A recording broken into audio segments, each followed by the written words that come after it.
નમસ્કાર દર્શક મિત્રો, બીટીએન સાથે હું રૂપલ ઠક્કર. એક નજર આજના મુખ્ય સમાચાર પર.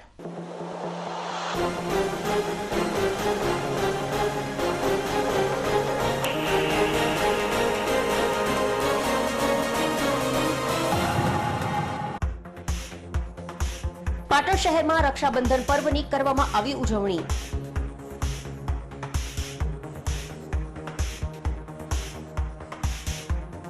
ભાઈ બહેનના પ્રેમનું પ્રતીક એટલે રક્ષાબંધન.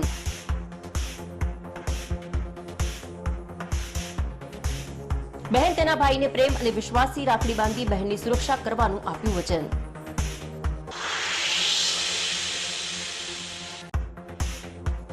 પાટણની વિવિધ શાળાઓમાં રક્ષાબંધનના પર્વની કરાઈ ઉજવણી.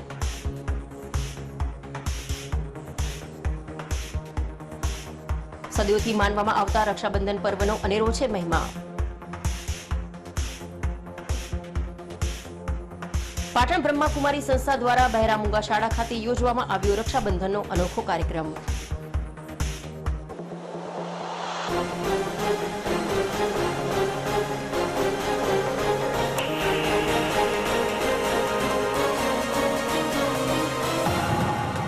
હવે સમાચાર વિગતવાર.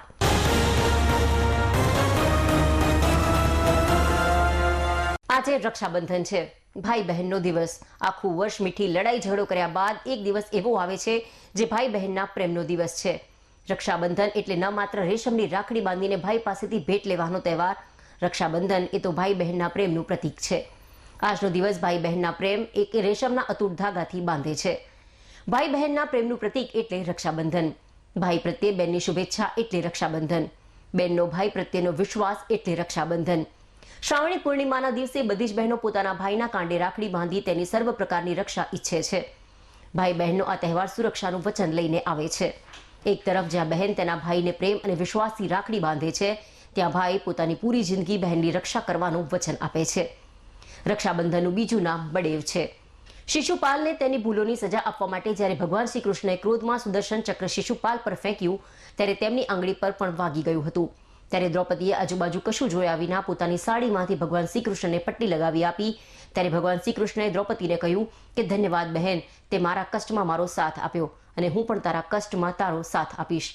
અને તેમણે આ રીતે દ્રૌપદીને વચન આપ્યું. જ્યારે કૌરવોએ ભરી સભામાં દ્રૌપદીના ચીરહરણ કર્યા, ત્યારે ભગવાન શ્રી કૃષ્ણએ પોતાની બહેન દ્રૌપદીની રક્ષા કરી અને તેમનું વચન નિભાવ્યું. આ રીતે રક્ષાબંધનની શરૂઆત થઈ હતી. ત્યારથી જ બધી બહેન પોતાના ભાઈના કાંડા પર રાખડી બાંધે છે અને આ પર્વ મનાવે છે. રક્ષાબંધનના દિવસે બ્રાહ્મણો જનોઈ બદલે છે. માછીમારો આ દિવસે નારિયેળ વડે દરિયાની પૂજા કરે છે. તેથી તેને નારિયેળી પૂનમ પણ કહેવાય છે. રક્ષાબંધનનો તહેવાર બધા ધર્મના લોકો ઉજવે છે. આજ તો એક વિશેષ દિવસ છે જે ભાઈ બહેન માટે બનેલો છે.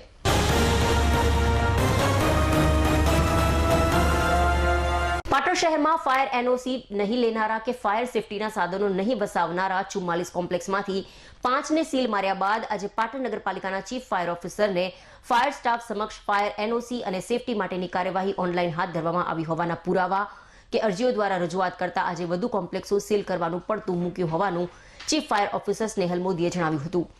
પાટણમાં 5 કોમ્પ્લેક્સને સીલ મરાયા છે ને હવે આમને સૂચના મળે કે પ્રક્રિયા પૂરી થાય તે પછી આ સીલ ખોલી નાખવાની પ્રક્રિયા હાથ ધરાશે તેવું જણાવતા ચીફ ફાયર ઓફિસરે કહ્યું કે આજે અનેક કોમ્પ્લેક્સના વહીવટકર્તાઓ અમારી પાસે પોતાના કોમ્પ્લેક્સની કાર્યવાહી ઓનલાઈન ચાલતી હોવાનું જણાવ્યું છે.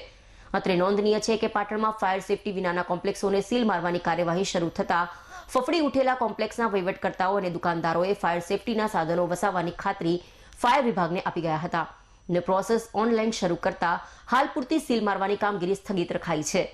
આથી કોમ્પ્લેક્સના વહીવટકર્તાઓને હાશકારો થયો હતો. અત્રે ઉલ્લેખનીય છે કે પાટણના ફાયર વિભાગે અગાઉ આપેલી નોટિસો જે તે કોમ્પ્લેક્સના વહીવટકર્તા કે તેના પ્રમુખ મંત્રીઓને આપેલી છે.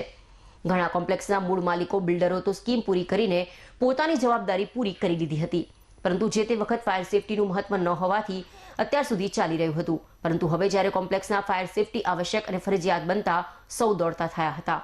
આ દરમિયાન અત્યારે તહેવારો નજીક હોવાથી પણ વેપારીઓને મુશ્કેલીઓનો સામનો કરવો પડે તેમ છે. આથી સીલ ખોલવામાં આવે તેવી શક્યતા છે. લગભગ 5 બિલ્ડિંગને સીલ મારવામાં આવ્યા હતા, જેમાંથી યલો સર્કિટ કેન 7 શ્રી અને માધવ ટ્વિન્સ યસ પ્લાઝા 5માંથી 4ની ઓફિશિયલ અરજીઓ આવી ગઈ છે અને 4ની અલગ અલગ સીલિંગ કાર્યવાહી કામગીરી ખોલવા માટેની અત્યારે હાલ ઈમેલ દ્વારા આગળ રિજનલ ફાયર ઓફિસરને મોકલવામાં આવી છે અને શ્રેય કોમ્પ્લેક્સની ટૂંક સમયમાં આવી જશે એટલે તેની પણ કાર્યવાહી આગળ કરી દેવામાં આવશે. કેટલા દિવસ સીલિંગ ખોલ્યા પછી અંદાજિત 10 દિવસથી લઈને 15 દિવસ સુધીનો ટાઈમ છે, જેની અંદર એમને fix fire fighting system install કરી દેવાની રહેશે અને તે પછી તાત્કાલિક ધોરણે ફાયર સેફ્ટી સર્ટિફિકેટ એપ્રુવલ એ લેવાનું રહેશે.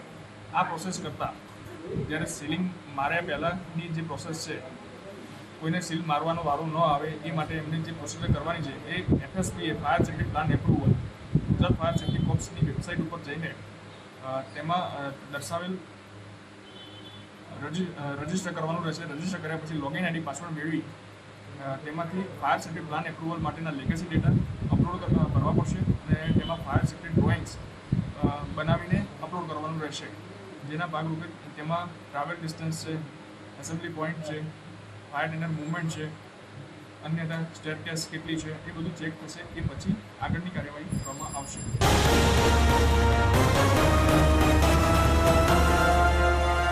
પાટણ શહેરમાં રખડતા ઢોરોના આતંકની સાથે સાથે ટ્રાફિકની સમસ્યા પણ માથાના દુખાવા સમાન બની રહી છે. તેમાં પણ જૂનાગંજ બજાર અને ચતુર્ભુજ બાગ પાસે ટ્રાફિક પોલીસનો કોઈ પોઈન્ટ ન હોવાથી છાશવારે ટ્રાફિક જામના દ્રશ્યો સર્જાતા હોય છે.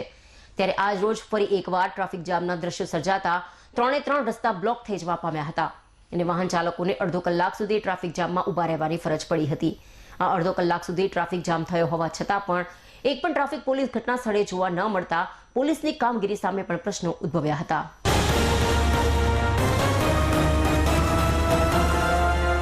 પાટણ શહેરમાં રખડતા ઢોરોનો ત્રાસ ફરી એકવાર જોવા મળી રહ્યો છે. શહેરના જયવીરનગર, રંગીલા હનુમાન, ખાલકશા પીર, ભદ્ર વિસ્તાર, સાલવીવાળો અને રાણકી વાવ રોડ તેમજ શીતળામાં ચોકડી જેવા રહેણાંક વિસ્તારોમાં પ્રવેશ કરવાના મુખ્ય માર્ગ પર રાત્રે 9 વાગ્યા બાદ મોટી સંખ્યામાં રખડતા ઢોર એકત્ર થઈને રસ્તા વચ્ચે જ બેસી જઈ રસ્તો બ્લોક કરી દેતા હોય વાહન ચાલકોને રસ્તો પાર કરવો પણ ભારે મુશ્કેલ પડી રહ્યો છે. તેમાં પણ કનસડા દરવાજાથી અનાવાડા જવાના માર્ગ પર બહેરા મૂંગા શાળા પાસે સાંજના 6 વાગ્યા પછી એક રસ્તા પર ગાયનો કાફલો બેસી જતા આખો રસ્તો બ્લોક થઈ જતો હોય છે અને વાહન ચાલકોને વન વે રસ્તા પરથી આવવા જવાની ફરજ પડી રહી છે. હાલમાં શ્રાવણ માસના વરસાદના ઝરમરિયા ચાલુ હોય ગાયો બહેરા મૂંગા શાળા પાસેના મુખ્ય માર્ગ પર બેસતા અને ગોબર રસ્તા વચ્ચે જ કરતા રોડ ચીકણું બની જતા વાહન ચાલકોને અકસ્માતનો ભય પણ રહેલો છે. જેથી પાલિકા તંત્ર દ્વારા દેખાવ પૂરતા ઢોર ડબ્બાને બજારમાં ફરતો કરે છે, ત્યારે જો આ તમામ વિસ્તારો પર રાત્રિ દરમિયાન ઢોરો પકડવાની ઝુંબેશ હાથ ધરવામાં આવે તો મોટી સંખ્યામાં રખડતા ઢોરોને ડબ્બે કરવાની કામગીરી થઈ શકે તેમ છે. મજબૂરીવશ વાહન ચાલકોને વાહનમાંથી ઉતરી રખડતા ઢોરને જીવના જોખમે ખસેડી વાહન પાસ કરવું પડે છે. જેથી નગરપાલિકા દ્વારા ઢોર પકડવાની કામગીરી પૂરજોશમાં શરૂ કરી સમસ્યા હલ કરવા માટે લોકો દ્વારા માંગ કરવામાં આવી રહી છે. પાટણ શહેરમાં રખડતા ઢોરોની સમસ્યા લોકો માટે માથાના દુખાવા સમાન સાબિત થઈ રહી છે. તેમ છતાં નગરપાલિકાની ઢોર ડબ્બા શાખા દ્વારા રખડતા ઢોરોને નિયંત્રિત કરવા માટે કોઈ પગલાં લેવામાં આવતી નથી. દિન પ્રતિદિન આ સમસ્યા ચરમસીમાએ પહોંચી રહી છે. ત્યારે શહેરમાં પ્રવેશવાના મુખ્ય દ્વાર એવા પ્રથમ રેલવે નાળામાં રખડતી ગાયોના ઝુંડને લઈ અહીંથી પસાર થતા વાહન ચાલકો સહિત રાહદારીઓને ભારે મુશ્કેલીનો સામનો કરવો પડી રહ્યો છે. રાત્રે હાઈવે પર અડીંગો જમાવીને બેસી જતી ગાયો અને આખલાઓને કારણે પણ વાહન ચાલકો હાલાકી ભોગવી રહ્યા છે. પાટણ શહેરમાં રખડતા પશુઓના ત્રાસ દિવસે ને દિવસે વધતા જાય છે. રખડતા ઢોર રસ્તા પર આવી જાય છે. પાટણ શહેરના રેલવે નાળામાં રસ્તો રોકીને રખડતા ઢોર અડીંગો જમાવી દેતા અકસ્માત સર્જાય તેવી ભીતિ સેવાઈ રહી છે. શહેરના પ્રથમ રેલવે નાળા સહિત કોલેજના અંડરબ્રિજમાં પણ રખડતા ઢોરો અડીંગો જમાવી દેતા અહીંથી પસાર થતા હજારો વિદ્યાર્થીઓ, કર્મચારીઓ સહિત અનેક લોકો મુશ્કેલીઓનો સામનો કરી રહ્યા છે. આ ઉપરાંત પાટણ શહેરમાં ઊંઝા 3 રસ્તાથી સિદ્ધપુર હાઈવે, કનસડા દરવાજાથી અનાવાડા રોડ, ગાયત્રી મંદિર રોડ સહિત શહેરના અનેક રોડ રસ્તા પર રાત્રે અડીંગો જમાવીને બેસી જતા પશુઓના કારણે વાહન ચાલકોને અવરજવરમાં ભારે મુશ્કેલીનો સામનો કરવો પડે છે.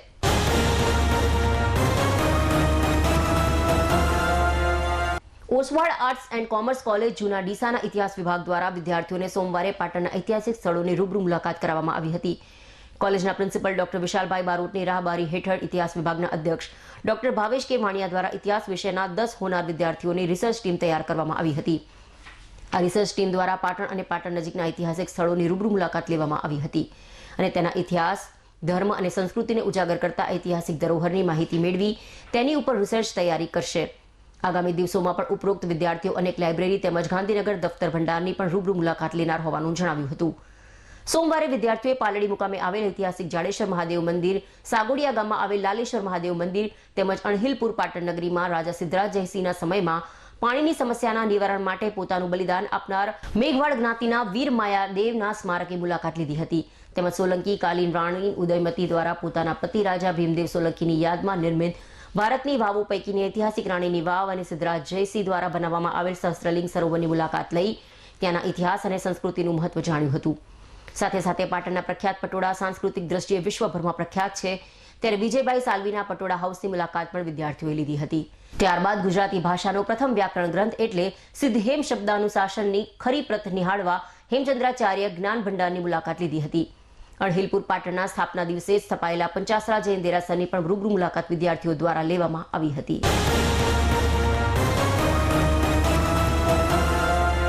પાટણ બ્રહ્માકુમારી દ્વારા બહેરા મૂંગા શાળા ખાતે રક્ષાબંધનનો અનોખો કાર્યક્રમ યોજવામાં આવ્યો હતો. ભાઈ પ્રત્યેની બહેનની શુભેચ્છાઓ એટલે રક્ષાબંધન. સદીઓથી મનાવવામાં આવતા આ રક્ષાબંધન પર્વનો અનેરો મહિમા છે, ત્યારે આ તહેવારનું મહત્વ બાળકો સમજે તે હેતુથી બ્રહ્માકુમારી સંસ્થા, બહેરા મૂંગા શાળા અને કે ગર્લ્સ હાઈસ્કૂલ ત્રણેય સંસ્થાઓ દ્વારા રક્ષાબંધનની ઉજવણીના ભાગરૂપે એક અનોખો કાર્યક્રમ યોજવામાં આવ્યો હતો. કાર્યક્રમની શરૂઆતમાં બધે બાળકોએ તેમની ઈશારાની ભાષામાં પ્રાર્થના કરી. શાળાના આચાર્ય ગેમરભાઈ દેસાઈએ રક્ષાબંધનનું મહત્વ સમજાવી મહેમાનોનું શાબ્દિક સ્વાગત કર્યું. બ્રહ્માકુમારી સંસ્થા પાટણના પૂજ્ય નીતાબેન દ્વારા તમામને કુમકુમ તિલક કરી રાખડી બાંધી મોં મીઠું કરાવીને શુભકામનાઓ પાઠવવામાં આવી. કે ગર્લ્સ હાઈસ્કૂલની બહેનો દ્વારા બધીર એવા દિવ્યાંગ વિદ્યાર્થીઓને કુમકુમ તિલક કરી રાખડી બાંધી એકબીજાને મીઠાઈ ખવડાવી ભેટ આપી ખુશખુશાલથી તહેવારની અનોખી ઉજવણી કરી. કે ગર્લ્સ હાઈસ્કૂલના આચાર્ય શ્રી દિનેશભાઈ પ્રજાપતિએ રક્ષાબંધન તહેવારની શુભેચ્છાઓ પાઠવી. બહેરા મૂંગા શાળાના બધીર વિદ્યાર્થીઓ અને દિવ્યાંગ રોજગાર તાલીમ કેન્દ્રની પ્રવૃત્તિઓની સરાહના કરી. આ પ્રસંગે કે ગર્લ્સના શિક્ષક કમલેશભાઈ સ્વામી, સુનિલભાઈ દેસાઈ અને બહેરા મૂંગા શાળા છાત્રાલય સ્ટાફ હાજર રહી ખૂબ જ જહેમત ઉઠાવી હતી. આભાર વિધિ શાળાના વહીવટી અધિકારી ઉષાબેન બુચે કરી હતી. કાર્યક્રમનું સંચાલન વર્ષાબેન જોશીએ કર્યું અને સાઇન લેંગ્વેજથી વાત બધીર બાળકો સુધી પહોંચાડવાનું કાર્ય અનિતાબેન દવે કર્યું. રક્ષાબંધન એટલે ભાઈ બહેનના પ્રેમનો તહેવાર. આ તહેવાર શ્રાવણ મહિનાની પૂનમના દિવસે ઉજવાય છે. આજે મૂકબધિર બાળકો જે છે એ ભારતમાં જે ઉજવાતા જુદા જુદા તહેવારો છે એમાં રક્ષાબંધનનું તહેવાર ખાસ મહત્ત્વ સમજે એ હેતુથી આજે પ્રજાપિતા બ્રહ્માકુમારી વિશ્વવિદ્યાલયના પૂજ્ય નીતા દીદી અને બાજુમાં જ આવેલી કે ગર્લ્સના બાલિકાઓ અને સ્ટાફ સાથે અહીંયા બહેરા મૂંગાની શાળામાં રક્ષાબંધનની જે ઉજવણી છે ઉજવવા માટે અહીંયા પધારે અને આજે મૂકબધિર બાળકો, જે ભાઈઓ અને કે ગર્લ્સની બહેનો અને બ્રહ્માકુમારીના નીતા દીદી દ્વારા એકબીજાને રક્ષા બાંધી અને મોં મીઠું કરાવી કુમકુમ તિલકથી આ તહેવારની ઉજવણી કરી હતી. અને જે બાળકો છે એમને આ તહેવારનું મહત્ત્વ સમજાવવામાં આવ્યું અને કે ગર્લ્સની બાલિકાઓ અને મૂકબધિર બાળકો એકબીજાને ભેટ આપી અને આ તહેવારની સુંદર રીતે આ ઉજવણી કરી. જે અહીંયા પધારેલા પૂજ્ય નીતા દીદી અને કે ગર્લ્સના શ્રી દિનેશભાઈ પ્રજાપતિ સાહેબે અહીંયા અમારા દિવ્યાંગ રોજગાર તાલીમ કેન્દ્ર છે એની પણ મુલાકાત લીધી અને સરસ મજાનો આ તહેવારની અહીંયા આનંદ ઉત્સાહથી ઉજવણી કરી. આભાર.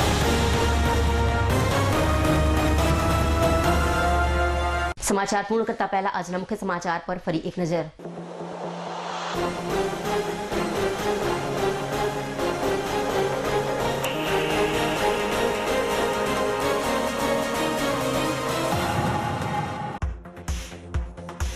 પાટણ શહેરમાં રક્ષાબંધન પર્વની કરવામાં આવી ઉજવણી.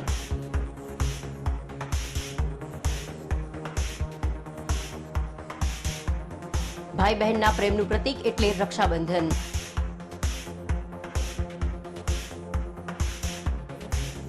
બહેન તેના ભાઈને પ્રેમ અને વિશ્વાસથી રાખડી બાંધી બહેનની સુરક્ષા કરવાનું આપ્યું વચન.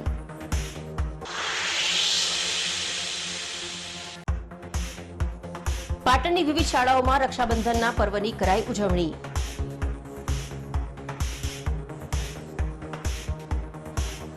સદીઓથી માનવામાં આવતા રક્ષાબંધન પર્વનો અનેરો છે મહિમા. પાટણ બ્રહ્માકુમારી સંસ્થા દ્વારા બહેરા મૂંગા શાળા ખાતે યોજવામાં આવ્યો રક્ષાબંધનનો અનોખો કાર્યક્રમ.